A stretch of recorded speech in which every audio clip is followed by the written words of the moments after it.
Hello everyone, welcome to our channel Biology Classes. Today we will understand urea cycle. In living organisms, amino acids का metabolism होता है, means metabolic breakdown of amino acid. तो उससे क्या होता है कि जो एक्सेस नाइट्रोजन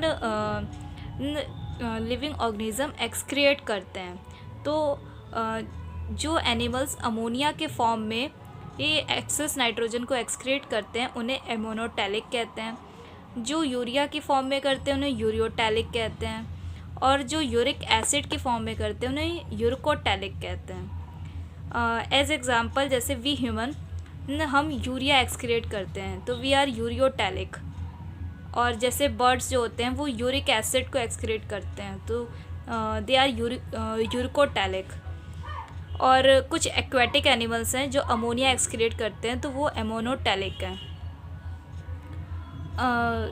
तो ये यूरिया जो एक्सक्रिएट हो रहा है तो इसकी जो साइकिल चल रही है उसी को यूरिया साइकिल कहते हैं। Urea cycle discovered by Krebs and Henseleit, so it is called Kreb Henseleit cycle also. अगर ओवरऑल हम प्रोसेस की बात करें तो पहले क्या होता है कि लिवर में अमोनिया से यूरिया फॉर्म होता है। यूरिया प्रोड्यूस होने के बाद उस लिवर से निकल के किडनी में जाता है और किडनी से एक्सक्रीट हो जाता है। किडनी उसे एक्सक्रीट करती है यूरिया को। तो क्या होता है, सबसे पहले अगर ये फॉर्म हो रहा है जो यूरिया, ये कहाँ हो रहा है? लिवर में। तो लीवर के माइटोकॉन्ड्रिया में और साइटोसोल में वो प्रोसेस होनी है।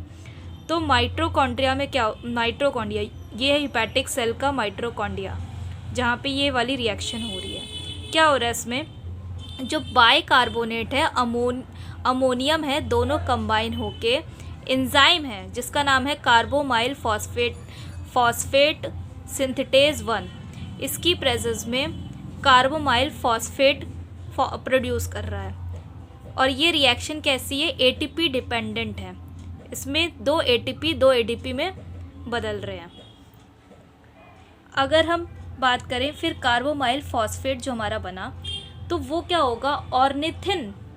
ऑर्निथिन के साथ कंबाइन होके, ठीक है, इन प्रेजेंस ऑफ ट्रांस कार्बोमोलेस की फॉर्म प्रेजेंस में सिट्रुलिन बना लेता है।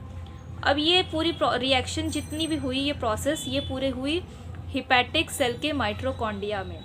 पर क्या होगा, अब ये सिट्रुलिन जो बना है इस हिपैटिक सेल के माइटोकॉन्ड्रिया में, ये बाहर चला जाएगा साइटोसोल में सेल के। तो साइटोसोल में जाके फिर उसके बाद ये आर्जिनोसक्सीनेट सिंथेटेज जो एंजाइम है, इसकी प्रेजेंस में विद एस्पार्टेट के साथ क्या फॉर्म कर लेगा? आर्जिनोसक्सीनेट बना लेगा। और ये एस्पार्टेट और AMP यूज़ हो रहा है यहाँ पे। आर्जिनोसक्सीनेट जो है फिर कौन से एंजाइम? लाइएज एंजाइम की प्रेजेंस में, ठीक है, दो प्रोडक्ट बनाएगा। One is fumarate and another is arginine. तो ये जो फ्यूमरेट बना ये तो कहाँ चला जाएगा? सिट्रिक एसिड साइकिल, जो हमारी क्रेब साइकिल है उसमें चला जाएगा ये। But this arginine in presence of arginase enzyme की प्रेजेंस में ये क्या प्रोड्यूस करेगा? यूरिया प्रोड्यूस करेगा प्लस वाटर H2O। हमें क्या मिल गया? यूरिया। और यूरिया मिला, उसके साथ एक और प्रोडक्ट बनाता है फिर दोबारा से ऑर्निथिन बना लिया, ऑर्निथिन, और फिर वही सिट्रुलिन बनेगा, सिट्रुलिन, फिर वापस वही साइकिल रिपीट होगी। तो अब यहाँ से जो ये यूरिया मिला है यूरिया साइकिल से, ये एक्सक्रीट होगा। This is urea cycle. अगर हम इसके नेट रिएक्शन की बात करें तो नेट रिएक्शन में क्या होता है इसके, लेट्स सी। तो हमने यहाँ देखा, पहले अगर हम इधर बात करें नेट रिएक्शन के लिए, तो HCO3 नेगेटिव, अगर इसमें से देखें तो हमें क्या मिल रहा है? Carbon dioxide CO2। रेस्ट क्या रह जाएगा? H2O अलग हो जाएगा, CO2। तो हमें पहले क्या मिल गया? CO2।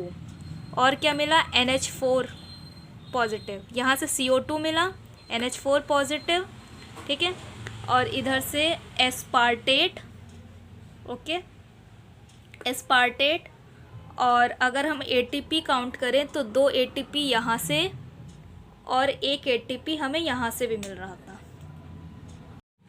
तो ये 1 एटीपी यहाँ यूज़ हो रहा था, एटीपी से ADP.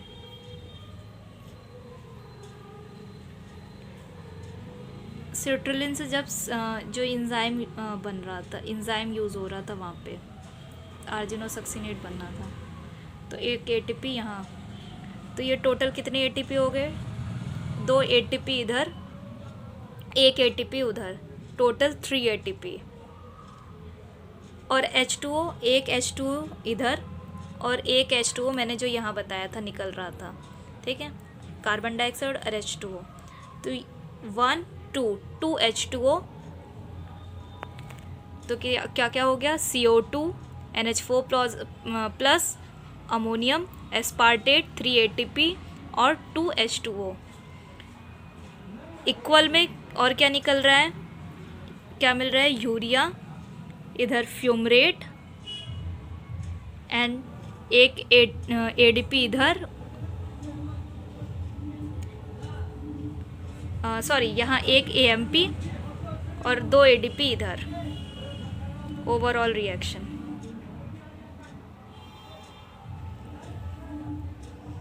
This is urea cycle. Regulation of urea cycle. Urea cycle, तो हमें पता है यूरिया साइकिल में क्या होता है, जो अमीनो एसिड है उसका ब्रेकडाउन होता है और एक्सेस में नाइट्रोजन निकलता है, एलिमिनेट होता है। तो क्या होता है कि जब हाई, अगर हम रेगुलेशन में बात कर रहे हैं, तो क्या होता है कि जब हम प्रोटीन लेते हैं डाइट में, अगर वो डाइट में ज़्यादा हो जाता है, हाई अमाउंट में प्रोटीन हो जाता है डाइट में, तो जो अमीनो एसिड है उसका जो कार्बन स्केलेटन है, तो या तो वो ऑक्सीडाइज्ड हो जाएगा और क्या प्रोड्यूस करेगा? एनर्जी, ठीक है, या तो फिर स्टोर हो जाएगा किसकी फॉर्म में? फैट या ग्लाइकोजन की फॉर्म में स्टोर हो जाता है बॉडी में। तो अगर जब ये यूरिया साइकिल है उसकी प्रोसेस को फैसिलिटेट करना है, ठीक है, तो उसमें किसकी ज़रूरत होती है? एंजाइम्स की ज़रूरत होती है। और ये एंजाइम्स को कंट्रोल किया जाता है किसमें? जीन लेवल पे। देखो क्या होता है कि अगर हम डाइट में प्रोटीन जितना अमाउंट में होगा वही फिर उसी पे डिपेंड करेगा कि कंसंट्रेशन एंजाइम्स की, जो एंजाइम्स यूरिया साइकिल में यूज़ हो रहे हैं, यूरिया साइकिल के एंजाइम्स। तो क्या होता है कि अगर डाइट में प्रोटीन ज़्यादा है तो उससे क्या होगा?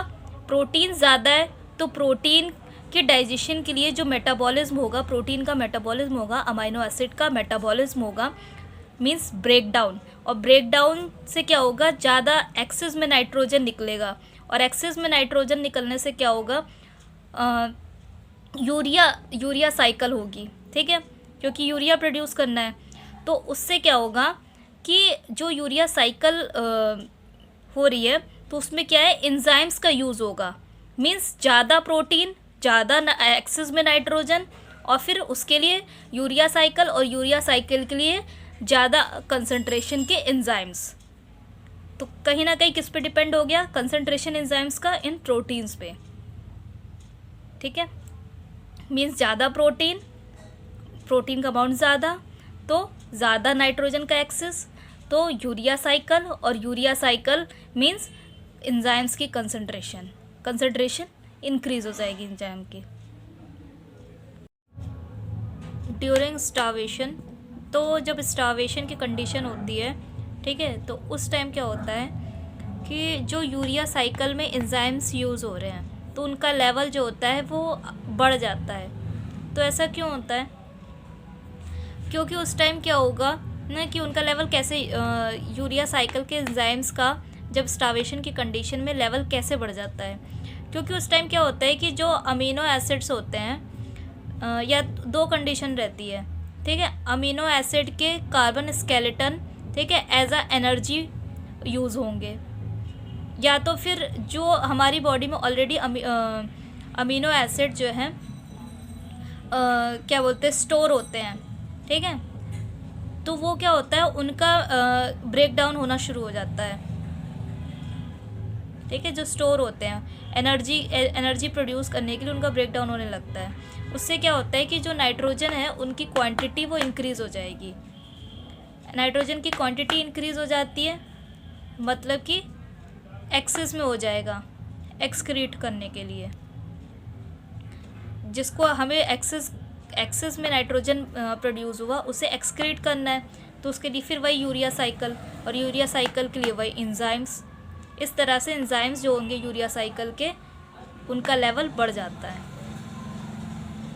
अगर हम शॉर्ट टर्म रेगुलेशन की बात करें तो क्या हमें क्या पता है कि यूरिया साइकिल में जो यूज़ हो रहा है CPS1, मतलब कार्बोमिल फॉस्फेट सिंथेटेज 1, ठीक है, तो इसका यूज़ हो रहा है। अब क्या होता है कि जब ये CPS1 जो है ये इनएक्टिव होता है, जब एलोस्टेरिक एक्टिवेटर होता है एक, जिसका नाम है N-एसिटाइल ग्लूटामेट।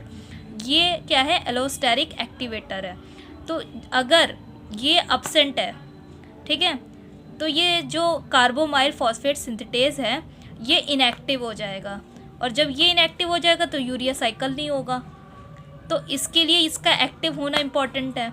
और ये एक्टिवेट कब कंडीशन में होगा, किस कंडीशन में?